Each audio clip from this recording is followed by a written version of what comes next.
Hello everyone, how are you? Uh, Before we start practicing, asking questions, letting go, crying, laughing, I'd like to tell you something, to share with you, something that helped me a lot, and it might help you as well. You know, my whole life I knew what I have to do, how to behave, what to eat, with whom to spend my time with whom not. I knew what I am, what I want, my background, what I like, how I should be. You see, everything was organized in patterns that defined in me and ran my life.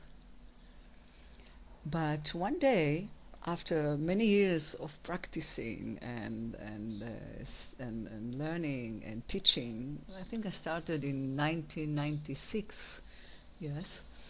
So one day I discovered, and it was the most important discovery ever happened to me, that everything was nothing but stories.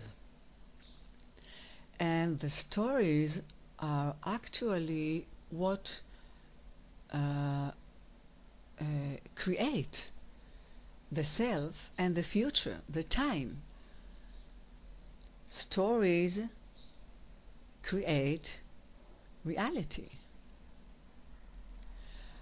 And I discovered the addiction to the petty little separate me, which is very limited with its points of view. And I also discovered the addiction to wanting safety, wanting control, and wanting approval from outside. So the discovery that I'm not that was very scary. Because you see everything starting to shake, to disintegrate, and to falling apart. There was nothing to lean on. Ooh. But gradually I could see that it's nothing. It's not true. It's not the reality. It's not me. But you know, it's like, you know, a soap bubble that explodes the moment you touch it with your finger. That's how it is. Even now when I'm talking about, I feel some, you know, this inner laugh and joy, because every time, it happens to me every time that I remember that it's just a story, it's nothing, an artificial me. And actually the thoughts, the stories continue to create this artificial me as long as I believe it. So what I can see that several patterns have been weakened or dissolved. Others are still there. I can feel them in my energetic field. But my ability to be connected to an internal anchor, to be present and clear, allow me not to get into the stories and to be controlled by them, but to run the show by myself.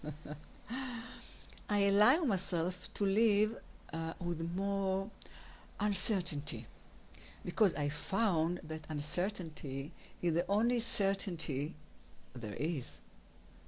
That I can't know what will happen in the next moment. Can you tell what will happen in the next moment? Can you tell what I will say in the next moment? Can you tell how you will react to that? What action you will take or not in the next moment? No, you can't. So why to spend time and energy by trying to control what we cannot control? Oh, that's a good question we have to ask ourselves. So it also gives me a wider range of possibilities, because until now there was only one way. I know how it should be. I know who I am. I know who you are. One way ticket.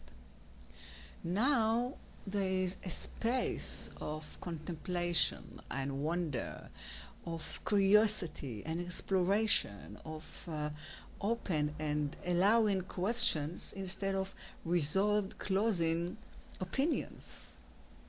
So are there more possibilities or less? Of course, more.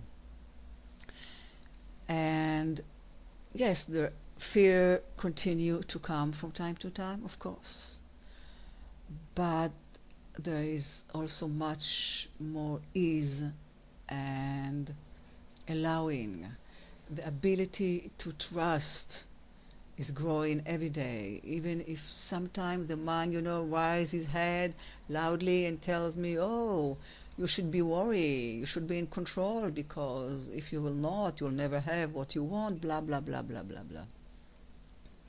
But now I just have to remind myself, who am I, to not listen to it, and to keep the open space of allowing questions and presence.